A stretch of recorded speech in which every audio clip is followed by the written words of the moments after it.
मेरे प्यारे बहनों भाइयों और मित्रों, कैसे हो आप। आज हम बात करने वाले हैं मिल्फ्लोक्स प्लस आई ड्रॉप के बारे में, यानी इस आई ड्रॉप को हमें कब क्यों नहीं डालनी चाहिए। इस वीडियो में आप पूरी जानकारी जानने वाले हो। चलिए दोस्तों वीडियो स्टार्ट करते हैं। दोस्तों अब हम इसके फायदे के बारे में बात कर लेते हैं, यानी कि किन किन दिक्कतों में हम इसको डाल सकते हैं। दोस्तों आपने कैटरैक्ट सर्जरी का नाम तो सुना ही होगा, जिसे हम मोतियाबिंद का ऑपरेशन भी कहते हैं। दोस्तों मोतियाबिंद एक प्रकार की आंखों की बीमारी है जिसमें आंखों में विजन कम हो जाता है, उसके साथ ही एक बिंदु दिखाई देने लगता है जो लगभग 60 साल की उम्र के बाद होता है। लेकिन ऐसा हर बार हो यह जरूरी नहीं, यह कई बार कम उम्र के लोगों में भी दिखाई देने लगता है। जब किसी को आंखों में चोट लग जाए या किसी प्रकार की बड़ी बीमारी हो, उस स्थिति में मोतियाबिंद को ठीक करने के लिए डॉक्टर द्वारा उसकी सर्जरी की जाती है। डोरेनस सर्जरी आंखों में कट लगाया जाता है, स्ट्रेस लगाए जाते हैं जिससे कि उसमें ऑपरेशन के बाद दर्द ना हो। हालांकि जब सर्जरी की जाती है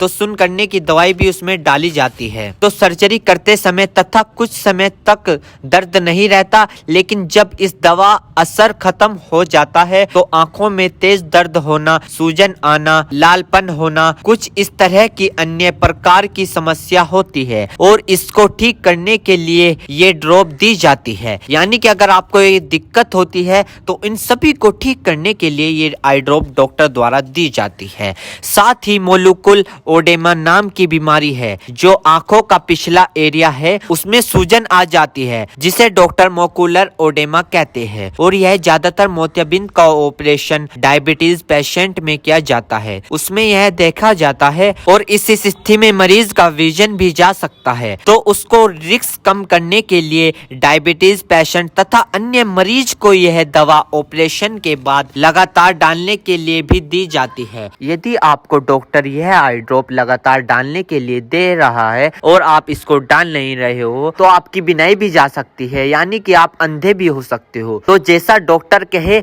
वैसे ही आपको करे। दोस्तों इस आई ड्रॉप को आंखों में लाने से पहले अपने हाथों को अच्छे तरीके से धो ले और यह निश्चित कर ले कि आपकी जो आई ड्रॉप की नोब है, ऊपर जो टिप है, उसको आप टच ना करें। यदि आप उसको टच करोगे तो उसके अंदर बैक्टीरिया चला जाएगा। और जिस व्यक्ति की आंखों में इसे डालना है तो उसकी गर्दन ऊपर करे या फिर उस व्यक्ति को लेटा दे और आंखों को नीचे से पकड़कर पूरा खोले और इस ड्रॉप को आंखों में डाले और फिर कम से कम उसकी आंखें 2 से 3 मिनट तक बंद रखे, जिससे कि उसको बहुत अच्छा रिजल्ट मिल सके। इस आई ड्रॉप को आप दिन में 2 से 3 बार भी डाल सकते हो या 2-2 बूंद एक बार भी डाल सकते हो। और इसके अलावा जो आपके डॉक्टर आपको सजेस्ट करे, यानी जितनी आपको डालने को बताए उस प्रकार भी आप इसको डाल सकते हो। और दोस्तों इसी के साथ साथ आपको एक बात विशेष रूप से ध्यान रखनी है, किसी भी प्रकार की आई ड्रॉप बिना डॉक्टर की सलाह के नहीं लानी चाहिए, क्योंकि आंखें है तो रोशनी है, जान है तो जहां है, वरना सब मिट्टी समान है। दोस्तों अब हम इस आई ड्रॉप के साइड इफेक्ट के बारे में बात कर लेते हैं।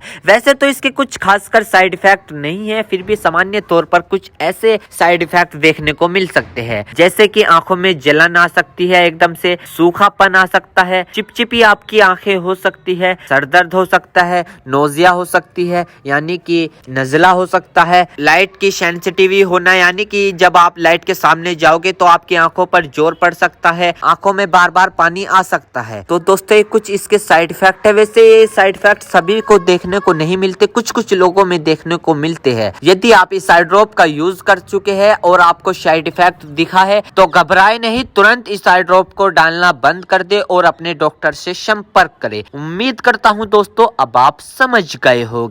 तो दोस्तों मिल्फ्लोक्स प्लस आई ड्रॉप की फुल इन्फॉर्मेशन, फुल जानकारी। दोस्तों अगर आप हमारे चैनल पर नए तो चैनल को सब्सक्राइब करें, इस वीडियो को ज्यादा से ज्यादा शेयर करें। थैंक यू, धन्यवाद।